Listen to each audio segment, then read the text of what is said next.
All right, hello and welcome to Great Things with Great Tech, episode 5. My name is Anthony Spiteri, and this podcast is all about highlighting companies doing great things with great tech.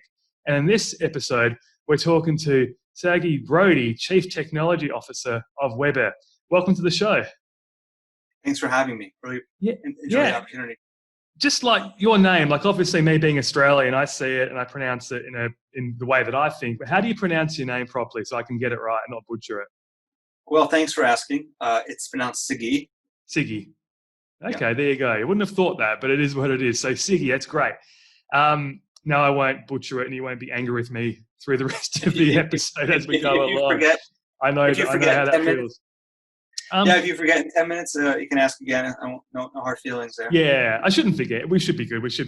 So just before we get into the crux of the episode and talk about Webair, I just wanted to remind everyone listening out there that, you know, we've got 5 episodes in now. So Great Things with Great Tech is available on all your favorite podcast stations, Spotify, Apple Podcasts, Google Podcasts, basically every podcast platform there is, and also on YouTube. So please subscribe to the channels as we look to get more into the season and talk with more great companies like Webair.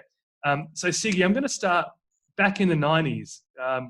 Who doesn't love the 90s, right? It's a great time. But, you know, and I think a company like Webair, there's a few examples of companies like Webair that's had their foundations in the 90s, but probably not a lot out there that have survived and done so well. So as I believe, Webair was founded in around about 1996 by Michael Orza, and I did a bit of research about Michael, and he seems to have been like a techie web application developer, or he was into that sort of technology and decided to start a web hosting company as he did back in the mid 90s. Is that accurate?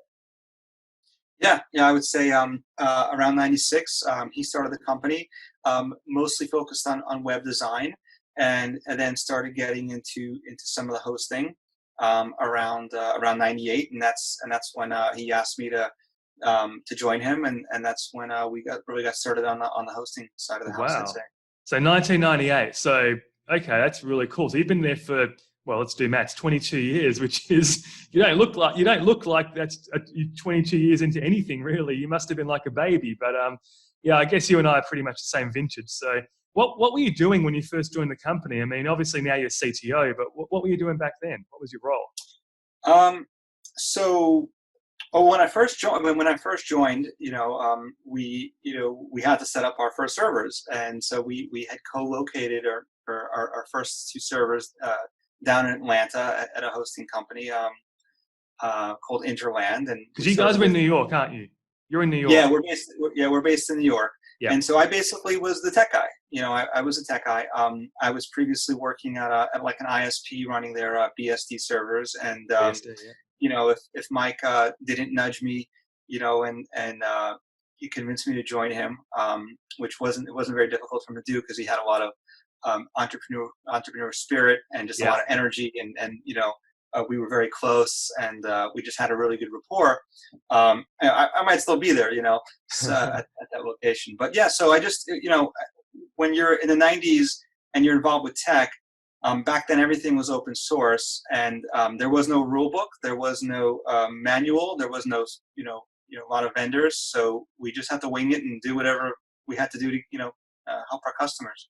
Yeah, so I mean that's and from my memories of back then in the sort of late 90s, the internet just starting, websites were still kind of like raw HTML or maybe a bit of ASP, but I guess e-commerce was obviously kicking up because the dotcom bubble was well in play there. So I guess you guys kind of rode that early bubble. What was it like around that crash when it burst? Did you guys get impacted, or let's talk about that leading into the 2000s?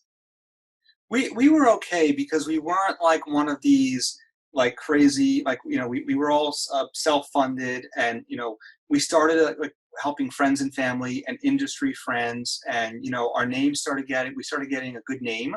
And back then it was IRC chat rooms or bulletin boards where people would say, hey, who's a good web company, It wasn't like there was Google AdWords where people would be vying for people's attention. So that really didn't affect us too much, and that was a great example of doing things at your own pace, your own speed, your own way, sometimes is a little bit better. And I think that's one thing that's sort of held true with us over the years. But it was, I got to say, it was like the Wild West.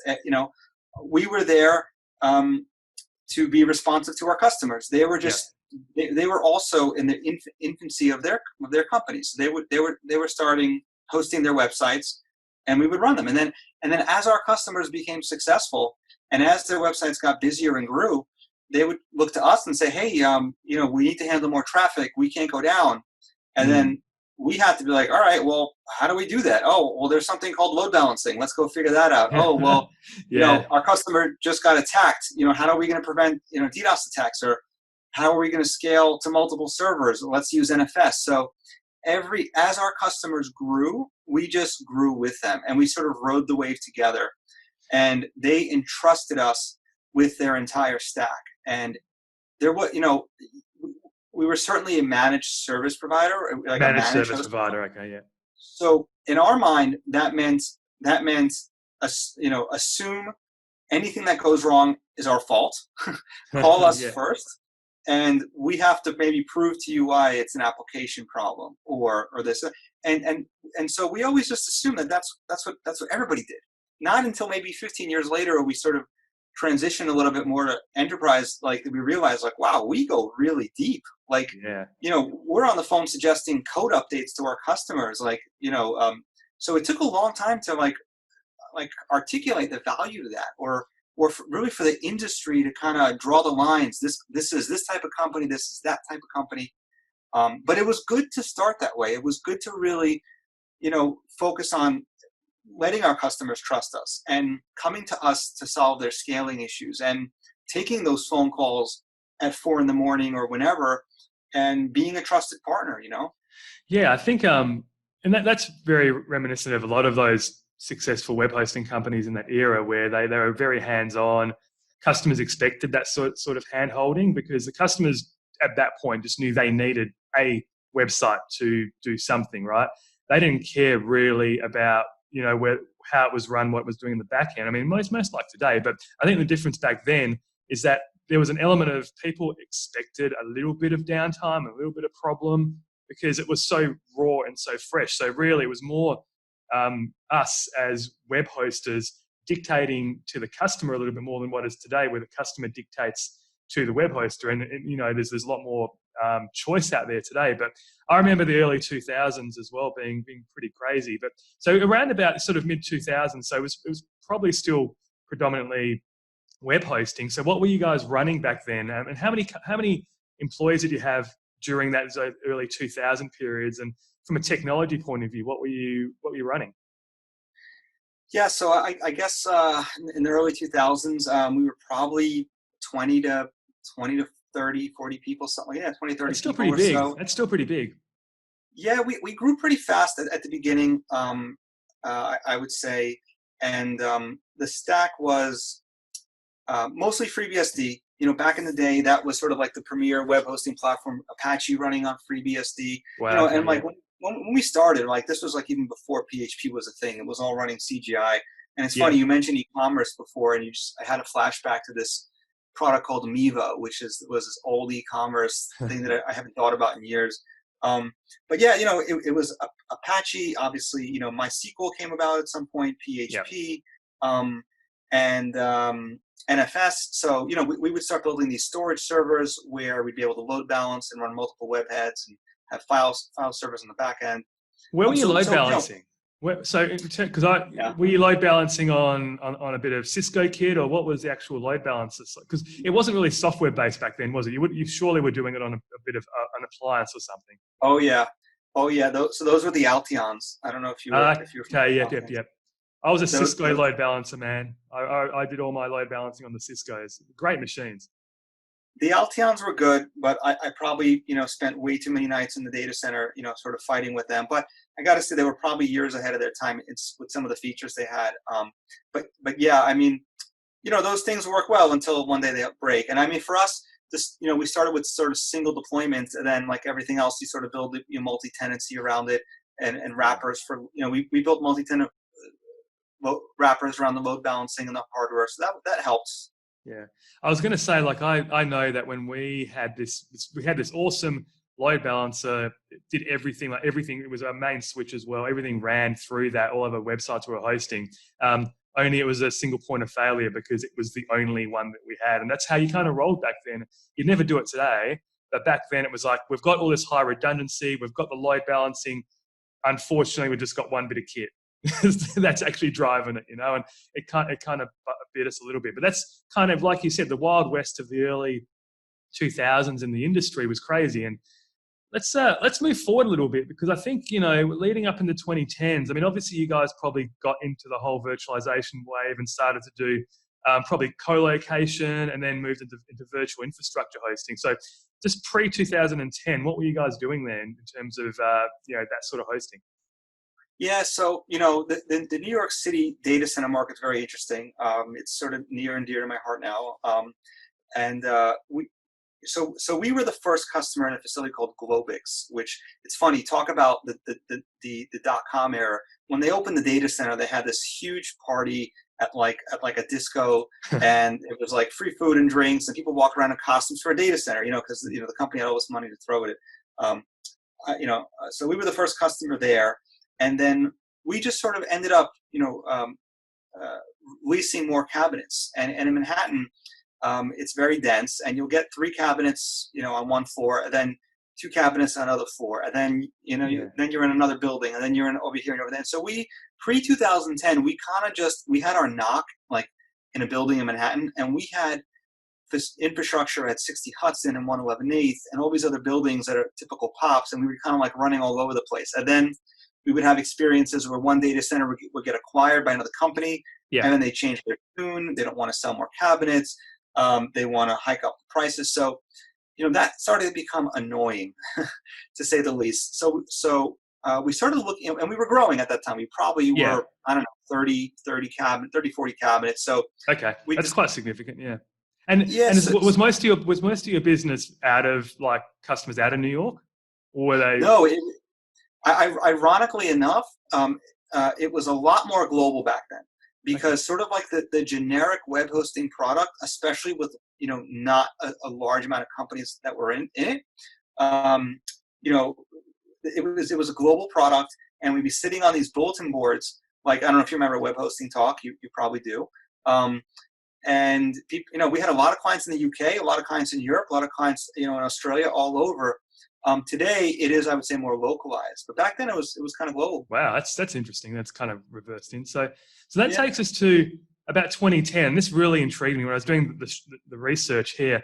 I bumped into a bit of history where you guys basically moved into an old building in New York. It's your flagship data center now. It's 501 Franklin Ave, and for those that are, on the browsers, do a quick look up of 501 Franklin Avenue, and you would not think that it is a data center. It's incredible in terms of the way that it looks. It's a really old rustic building, and it's got its beginnings pretty much in the early 1900s, hasn't it? I think it was built around the turn of that century, and it was bought in 1910 for $22,000, and then, actually, looking like Franklin Roosevelt, or Theodore Roosevelt, actually laid the first cornerstone. So tell us a little bit about this data center, because it's a fascinating kind of bit of history, I think, and ties into your history as well. Yeah. So that building, which is 501 Franklin Avenue in Garden City, New York. So that it was built by Doubleday Press, and which used to be, I think, the largest publishing company in the world at the time. And it was built to be a printing press. And it's funny, when you talk about data centers, ironically, a lot of them at some point were printing presses because of the high floor loads. So 501 Franklin was different. And it was a large printing press. At the height, there was about 100,000 books being produced there a day. And funny enough, we actually found the book that they created about the building, because they're a book company. And so we got all these interesting tidbits. And when they Theodore Roosevelt did lay the cornerstone there, and it ran as a printing press. And it was modeled after Hampton's Court in England. So I've been there. Wow, there you go. I thought I recognized it because I was actually only there last year with my family. That's crazy. Yeah, so it's got like the gargoyles and it has like the gun slits like up high on the, and it's funny because like on either side of us are just like normal office buildings, and then like you're just like boring suburban office buildings, then like you see this beautiful brick like castle like building. Yeah, because looking at the photos, I kind of imagine it to be like almost in the countryside, sort of out there, and that's why I thought it was a bit of a weird location. But it's obviously it's entombed by what is normal, but it's obviously taken this amazing sort of English kind of manor look, which is crazy. Yeah, so it ran as a printing press for many years. A lot of cool, a lot of cool history, a lot of cool things that went on there. And then at some point, I think, let's see, in 2003, Jetblue. Jetblue. Yes, I saw this. Yeah. Yeah, so big airline, domestic airline carrier in the United States. They leased a portion of the building to build a data center. And so they built that facility to be their global flight operations center. They built it with the use case that if it ever went down, they knew their flights, wouldn't be able to take off. So they added a lot of redundancy to it, and they built a large amount of white space. They had their NOC. They had 2 6,000-gallon diesel tanks, multiple generators, static. They built all these really interesting extra infrastructure components that when you go and look at like multi-tenant colo facilities, like you don't always see these extra bits because they don't make sense for that use case. The ROI is not there, but for these guys, their use case was very specific, and they're like, we don't want our planes not taking off, so we're going to go the extra miles. So because we were getting sort of like, sort of tossed around in Manhattan, putting stuff everywhere, we were like, we got to find our own spot. We got to find our own facility. And we looked at a bunch of stuff in Manhattan and New Jersey, but so JetBlue, they built it, and then like after 5 years, they were like, you know what, we don't want to be in the business of managing critical data center. They're like, they got burned once or twice. They took their systems down, and also they were switching to a different software platform that didn't need all the servers. So isn't that typical of like, you can imagine it was a direction at one point by someone who came in and said, look, we're going to build this data center. This is what we need. And at that time, you could have hedged your bets rather, you couldn't see the rise of public cloud like Amazon and Azure at that time. So it was like, I think it was probably the right bet to make at the time, but it just shows you how quickly it all changed within 5 years. It was like, no, we're going to go a different direction. And you guys have basically profited from that. Did you guys buy the whole building or just the data center space that was in there? So we acquired the actual leased space. We bought the data center from them, not the building. But we do have a very long-term lease in the building. Nice. we have some transatlantic fiber that connects the United States to Europe that goes through there. It's a connectivity hub, isn't it? It's got good connectivity from what I've. Yeah, we have a physical meeting room, virtual meeting room. So the facility itself is sort of critically important for a lot of the core infrastructure in the area. But you're right. It's funny that whole story about how JetBlue, dropped 30-40 million to build the facility, then 5 years later it went another direction. We use that story when we talk to our customers about, hey, why are you guys running a data center? Why are you guys taking accountability and ownership? And so it's interesting how that facility came about, that sort of decision making. But yeah, we bought it from them, and then we moved all our servers from Manhattan, and we kind of made that our new home, in the New York market. And I love the narrative that this thing was a printing press. Like back in the day, printing presses and the generation of that data, the printing of that data, it's kind of like what we do today, right? It's just in a different form. So the building in itself has undergone changes, but ultimately it's still about the creation of data, the storing of data, the replication of data. It's actually quite crazy when you think about it that way. I've said the same thing to people. Like, I like to, I use the word content, right? Like they were pushing out content to the world, right? And that's what we're doing. We're hosting content, and it's being pushed out to the world from the same building, just in a different, medium. That's crazy. I love that. That was one of the things I loved when I was doing my research here. All right, so let's move in and talk about the modern day Webair, from the last decade, because you guys are seeing tremendous growth. I mean, at the moment, I see that you've got what is it? Is it 5 data center locations, or what are you guys actually running at the moment? I sometimes I lose count. I think it's 8 now. So we're in New York. Oh wow, 8. Okay, cool. Yeah, we're in New York, Los Angeles, Montreal, London, Paris, Amsterdam, Singapore, and Chicago. We just launched Chicago this week. Wow. Okay. So you guys are getting out there, and yeah. But what's your are all your services, are they equally distributed, or does one data center do more? How does that kind of work? Well, New York is our flagship. It's definitely our biggest region and where we sort of have the largest presence and the most density. But all of our services are available globally today. Yeah, cool. And so servers under management, you've got about 10,000 servers. Are those combination physical and virtual, or mostly virtual? Yeah, I'd say the number is definitely higher now. It's probably double that or more. I don't really know. But yeah, I mean, obviously it's mostly virtual. There's definitely some physical boxes if there needs to be. We still have a good number of sort of legacy, or not legacy, but sort of, let's say web application type hosting who prefer bare metal, right? So like ad tech companies who are distributing ads, very low latency at the edge, they prefer to run on bare metal. So we still definitely support that. Yeah. And I know your background. I mean, obviously you've done everything there, worked your way up to CTO in the company, but I know that you're very big on networking. Like that's kind of like your passion from what I've seen. And, that I think is reflected in, I think, the services that Webair offer from a networking perspective. Did you want to talk a little bit about what you're doing with the networking technology? Because I think that's a great story there. Yeah, I think what's interesting is, going back to the data center, so networking was always important for us because if you're in the web hosting industry and you're hosting a good amount of websites, depending on the traffic profile, we ended up just for whatever reason or other hosting a lot of sites that were doing like live video streaming, like gaming sites, or pushing out a lot of video, and those are bandwidth intensive. So we always had to have our multiple transit carriers and get involved with peering, and we also got involved with a lot of VoIP companies. And you talk about VoIP in gaming and video distribution. If a website doesn't load, you hit refresh, right? But if you're on a phone call and you start hearing jitters or disconnects, then that's a problem. Or if your game is getting lagging, that's a problem. So somehow we got involved with these use cases that were very network sensitive, and so we had to really bolster our network.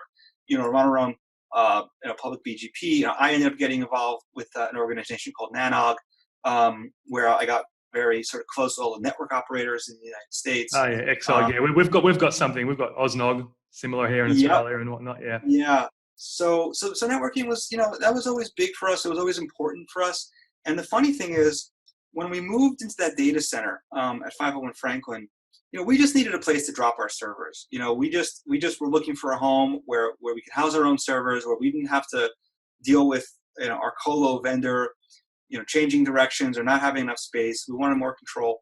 And, for a good, 5 to 8 years, that's what it was. It was just a place to house our dedicated servers for our web hosting, use case. But, the industry definitely shifted, I think in the early, 2010s. Obviously public cloud, and not so much public cloud, but maybe more specific hosting platforms. Like if you are a old school generic web hosting platform, you can host WordPress, you can host Magento, you can host .NET, but all of a sudden you have a hosting company that pops up and all we do is WordPress and we do it amazing, and all we do is Magento. And so I think the old school web hosting companies started to feel that pressure. A lot of them sort of sold or went out of business or consolidated. There's a lot of consolidation in the industry as well. Yeah. Yeah. So one of the things was owning that physical data center, which today it's a tier 3 facility, over 400 cabinets, all the compliances, owning the data center and having the physical facility, but also having really good networking skills, like knowing how to operate dark fiber and DWDM equipment and all that, and then having the ability to provide storage services and compute services and firewall and networking. We kind of looked at those assets, the physical assets and our capabilities, and we're like, there's some other interesting things that we could be doing, like with our assets and capabilities. And we started sort of shifting into focusing on hosting on managed infrastructure for really mid-market enterprise customers that kind of, where cookie cutter solutions weren't cutting it. Like now we would refer to those as hybrid, like somebody who needed, a little bit of colo and private connectivity to 5 carriers, and some private storage as a service, and a private cloud, and managed firewalling. And you can't really do those things without, a facility or good data center assets. You can't do them without core networking.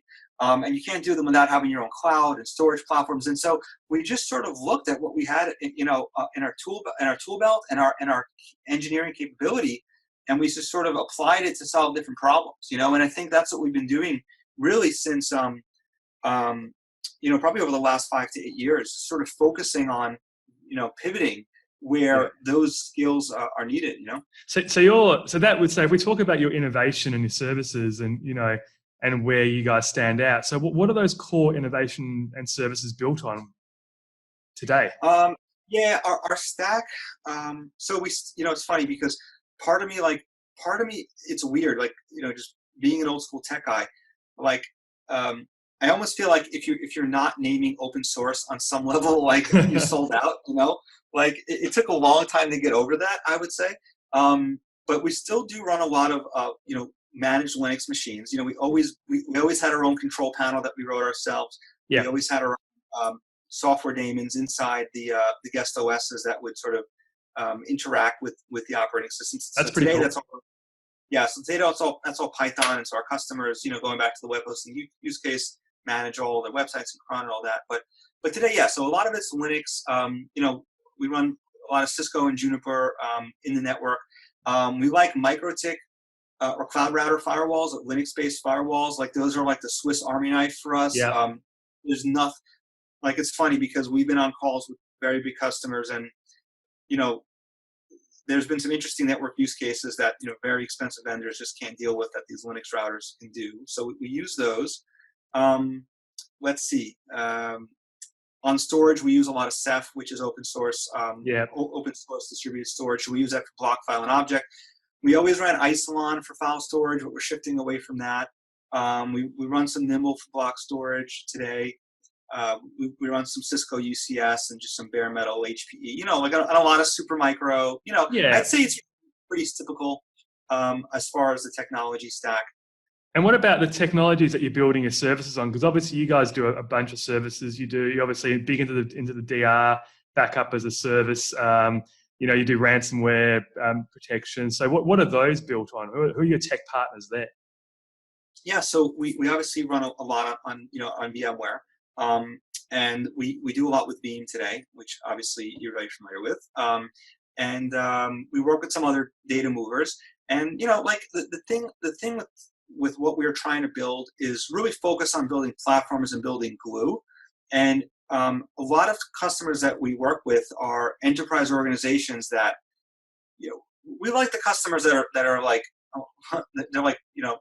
problems to be solved. It's not a cookie cutter environment. They have legacy environments. They have old platforms. So, we might need a data move. We might need to do native storage replication with Nimble or with NetApp, StatMir or with EqualLogic.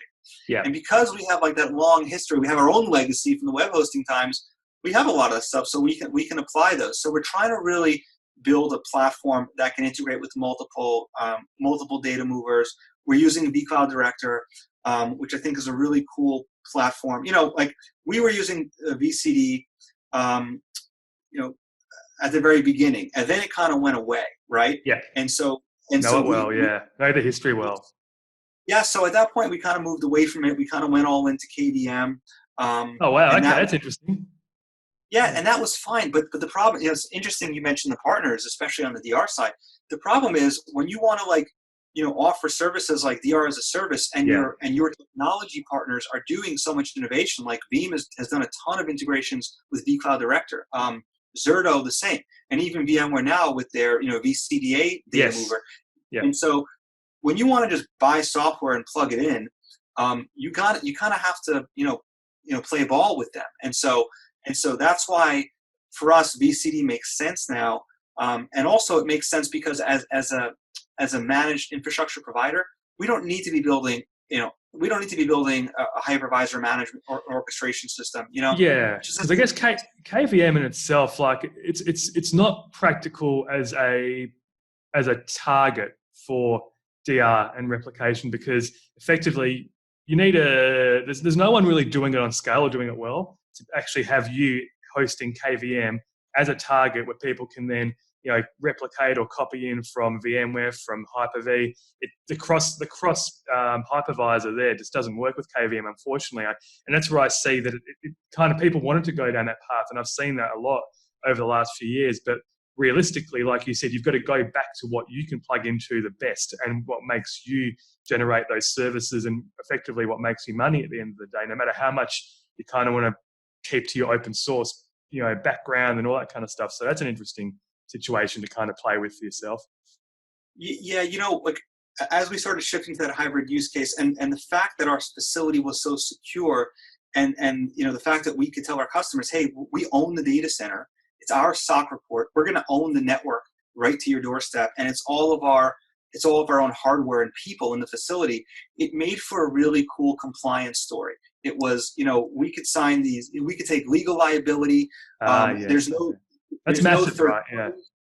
Yeah, it's not like someone asked for our compliance audit and we're going to Equinix or NextDC or Digital Realty and saying here's the facility that we're in. The way that we were integrating and our assets made for such a good compliance story that we started to really focus on these enterprise customers, and we had to be responsive to what they were doing. So they're all running VMware.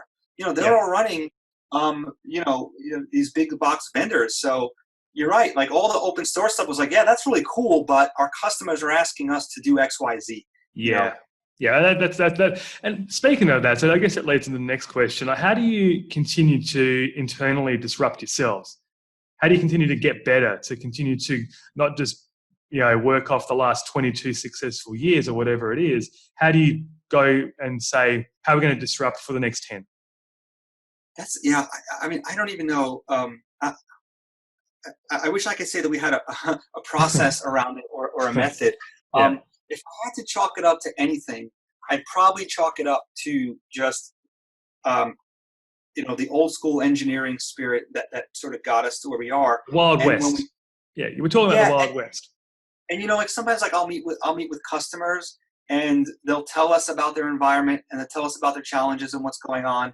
And one of my problems is like I'll go all crazy scientist, and I'll be like, well, like we could build this and we can connect that way, and then we can do this and we can do that, and we don't have a product around it. We don't have a SKU around that, but it makes sense to the customer. It fits the bill, and so we'll go and do it a few times, and then we'll standardize it afterwards. And it's the Wild West. It's always the way that we ran, and it's interesting because today, one of the ways that I like to describe Webair is, there's a lot of cloud service providers that are out there.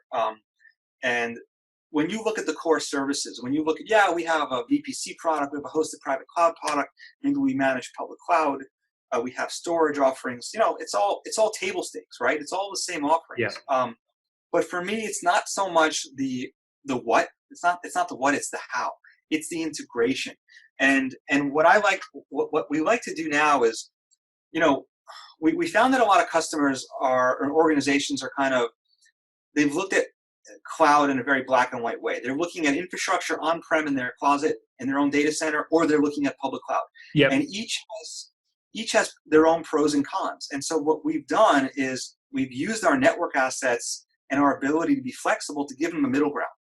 And so if I can tell someone, listen, I could give you a hosted private cloud, your own vCenter environment, just like the one you had on-prem, and I can deploy it in your backyard, in the metro close to you, and I can privately connect it with a private, 10 gig pipe or fabric, and I can air gap from the public internet.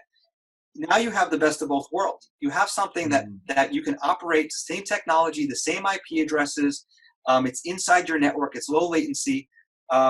So it's all the same assurances as what you had before, but you have an OpEx style service. You can hold us accountable to manage, monitor, scale, and secure it. And you have that best of both worlds. So that's what's been really good for us, is giving customers cloud within the existing paradigms that they've already built for their security and for their network. We don't want cloud to be like a one-off to what they've built, Yeah. So I guess what you're saying is the bespoke solutions that you might crazy scientists come up with, eventually might become a product and might become the next thing. I mean, that's kind of how this industry works, right? We work out a necessity for the clients, and then we go, hey, that's a really good idea. Let's productize that. That's going to make us some money. All right, just to kind of start to wrap up. So I always ask this question. So what makes a great technology partner for you? Because you guys are building your own tech on the back of great technology. Great things are great tech. That's what it's all about. So what makes a great technology partner for you? Well, I think the word partner is the key there. It's about technology, but it's also about people. And I'll give you an example without naming names. I work with we work with two software companies that essentially have the same product, and one has superior technology, but from an organizational perspective, like they're dysfunctional. Like from a people perspective, it's totally dysfunctional. The technology is maybe just not, it's catching up, but the organization's amazing, and the people and the support, and having someone you can call, and having people that you can jump into a Slack channel and look at stuff with you is there. And so what I've learned through that experience of sort of dealing with like this stark contrast of organization, like I'm a tech guy. Like for me, I'm like, oh, it's all about technology. But going through that experience, I'm totally now in the camp of it's about people and about finding a good partner, because you can catch up on technology, right? Yeah. But for like sure. changing the the culture of a company, and changing like the org structure and the people, like you just can't do that, Yeah. So I think it's a lot about the people and having transparency in the partner, with the roadmap, being responsive to bugs and issues, and like when we talk to our customers, we say to them, like, you're not buying infrastructure, you're buying our expertise, you're buying us as a partner. We're there with you in the trenches. That's what we look for on the back end from our partners. Awesome. That's amazing. Well, man, it's been a really great conversation. I've loved the history. I love what you guys are doing. Love that data center. I can't get enough of that data center, and the fact that you got to come visit. One day I hope. I've never been to New York, right? So I want to get there eventually. Eventually, we'll get there. But yeah, thanks for that. Sagi, I got that pronunciation right. This is Great Things with Great Tech. This was episode 5, and just as a reminder, please subscribe to all the channels on the YouTube, on the podcast stations, and with that, we will sign off and see you next time. Thank you.